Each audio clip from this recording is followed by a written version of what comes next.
Welcome back. ગાંધીનગરના મહુડી ટ્રસ્ટનો વિવાદ વકર્યો છે. મહુડી જૈન શ્વેતાંબર મૂર્તિ પૂજન ટ્રસ્ટે પીસી યોજી હતી, પ્રેસ કોન્ફરન્સ યોજી હતી. પૂર્વ સભ્યો અંકિત મહેતા અને જયેશ મહેતાના આરોપો અંગે ખુલાસા કર્યા હતા.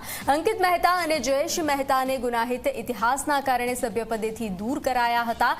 ભક્તોને ગેરમાર્ગે દોરી અને ટ્રસ્ટની પ્રતિષ્ઠાને ઠેસ પહોંચાડી હતી. વર્તમાન ટ્રસ્ટીઓને બદનામ કરવાના અનેક પ્રયાસ કર્યા હતા.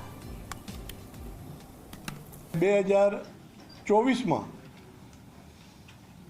એમને ટ્રસ્ટ વિરુદ્ધ ખોટી પીઆઈએલ દાખલ કરી. જયેશ મહેતાને એમને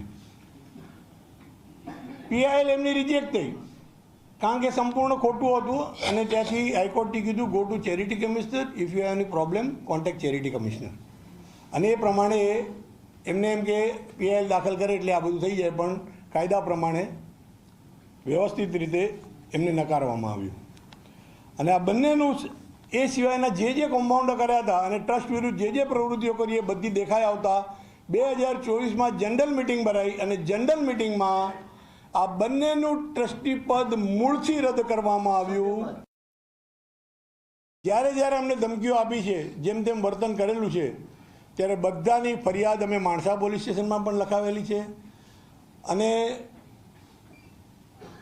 સન્માનીય ભૂપેન્દ્રભાઈ પટેલની ઓફિસમાં, સન્માનીય હર્ષભાઈ સંઘવીની ઓફિસમાં અને સન્માનીય ઋષિકેશભાઈ પટેલ જે હમણાં ગયા વર્ષે આ ત્રણેયની ઓફિસમાં અમે આના નામની લેટર આપેલો છે કે આ વ્યક્તિ શું કરી રહી છે.